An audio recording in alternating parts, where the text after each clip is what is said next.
സമരം ചെയ്ത് യാത്ര പോയൊരു കഥ പറയാം. ഈ മാസം 12-ാം തീയതി ട്രിവാൻഡ്രത്ത് നിന്ന് ഡൽഹിക്ക് എയർ ഇന്ത്യ ഫ്ലൈറ്റ് രാവിലെ 5 മണിക്കത്തെ ബുക്ക് ചെയ്ത് എയർപോർട്ടിലെത്തി ബാഗെല്ലാം ചെക്ക് ഇൻ ചെയ്ത് ബോർഡിംഗ് പാസ്സൊക്കെ എടുത്ത് ബോർഡിങ്ങിന് വേണ്ടി വെയിറ്റ് ചെയ്ത്, അതായത് ഒരു 4 മണിക്കെത്തി 4:45 വരെ വെയിറ്റ് ചെയ്തിരുന്നപ്പോഴാണ് ഒരു അനൗൺസ്മെൻറ്റ് വരുന്നത്, ഫ്ലൈറ്റ് ക്യാൻസൽ ചെയ്തു എന്ന്. എന്തു ചെയ്യും? ആദ്യമൊന്നും ആർക്കും ഒന്നും മനസ്സിലായില്ല. കാരണം എത്രയോ യാത്രക്കാർ അവിടെ ഇരിപ്പുണ്ട്. അതിൽ സീനിയർ സിറ്റിസൺസ് ഉണ്ട്, പ്രഗ്നൻറ്റ് ലേഡീസ് ഉണ്ട്, ഒരുപാട് കുട്ടികളുണ്ട്. അങ്ങനെ കുറേ ആൾക്കാരെല്ലാം എന്ത് ചെയ്യണമെന്നറിയില്ല. കാരണം അവരിങ്ങനെ ഒരു അനൗൺസ്മെൻറ്റ് ചെയ്തിട്ട് ഒരു റീസൺസും പറയാതെ ഒന്നും പറയുന്നില്ല. ടെക്നിക്കൽ ഇഷ്യൂ എന്നുള്ളൊരു റീസൺ മാത്രമാണ് അവർ പറയുന്നത്.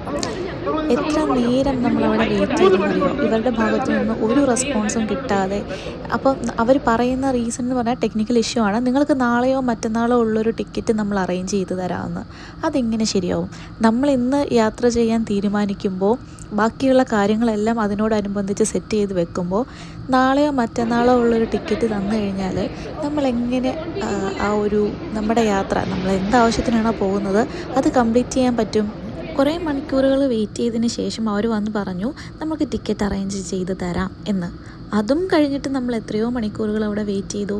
എയർ ഇന്ത്യ ഓഫീസിൻ്റെ മുന്നിൽ നമ്മൾ കുറേ നേരം വെയിറ്റ് ചെയ്ത് നിന്നിട്ടും അവിടുന്ന് ഏതെങ്കിലും ഒരു ഓഫീസ് സ്റ്റാഫ് വന്ന് നമുക്കൊരു എന്താണ് സംഭവിച്ചത്, എന്താണ് അവരുടെ റീസൺസ്, അവർ റെസ്പോണ്ട് ചെയ്യാൻ പോലും അവർ തയ്യാറായിട്ടുണ്ടായില്ല.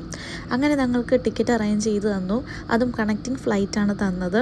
എല്ലാവർക്കും ഒന്നും കിട്ടിയിട്ടുമില്ല. ട്രിവാൻഡ്രം ടു ബാംഗ്ലൂർ, ബാംഗ്ലൂർ ടു ഡൽഹി ഇങ്ങനെയുള്ളൊരു ഫ്ലൈറ്റാണ് കിട്ടിയത്. അതിലും പ്രശ്നം എന്താണെന്ന് വെച്ച് കഴിഞ്ഞാൽ ബോർഡിംഗ് പാസ് ഒന്നും കറക്റ്റായിട്ട് നമുക്ക് കിട്ടിയില്ല.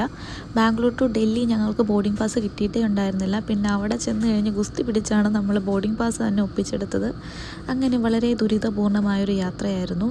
എന്തായാലും രാവിലെ 10 മണിക്ക് എത്തേണ്ടിയിരുന്ന ഞങ്ങൾ രാത്രി 10:30 അവിടെ എത്തിയപ്പോൾ